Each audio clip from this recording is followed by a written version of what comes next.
2 Timotius pasal 2. Panggilan untuk ikut menderita. Sebab itu, hai anakku, jadilah kuat oleh kasih karunia dalam Kristus Yesus. Apa yang telah engkau dengar daripadaku di depan banyak saksi, percayakanlah itu kepada orang-orang yang dapat dipercayai dan juga cakap mengajar orang lain. Ikutlah menderita sebagai seorang prajurit yang baik dari Kristus Yesus. Seorang prajurit yang sedang berjuang tidak memusingkan dirinya dengan soal-soal penghidupannya, supaya dengan demikian ia berkenan kepada komandannya.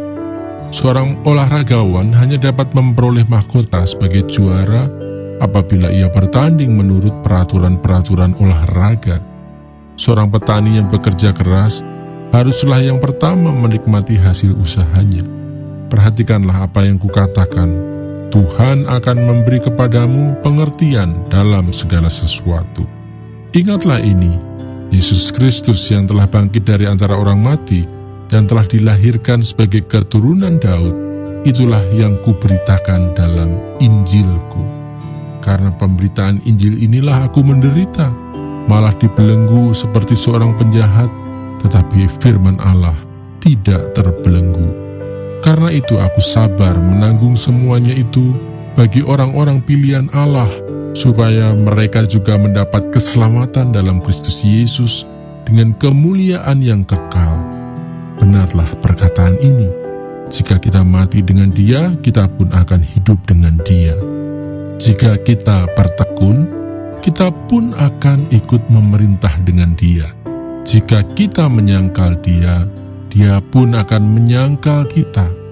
Jika kita tidak setia, Dia tetap setia, karena Dia tidak dapat menyangkal dirinya. Nasihat dalam menghadapi pengajar yang sesat.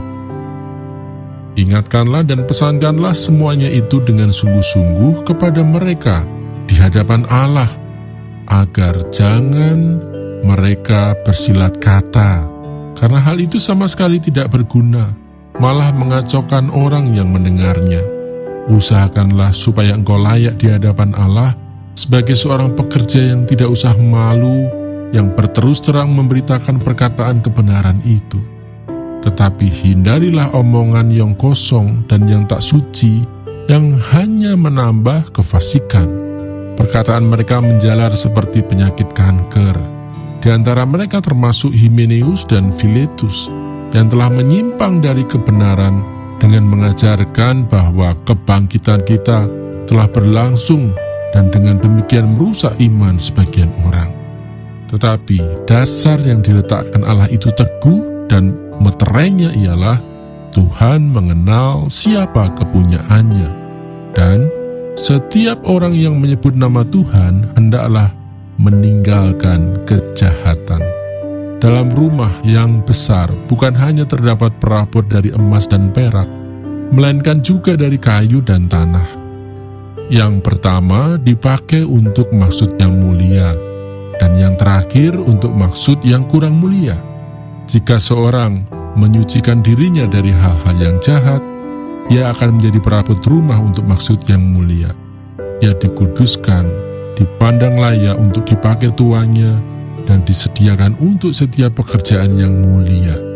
Sebab itu jauhilah nafsu orang muda, kejarlah keadilan, kesetiaan, kasih, dan damai bersama-sama dengan mereka yang berseru kepada Tuhan dengan hati yang murni.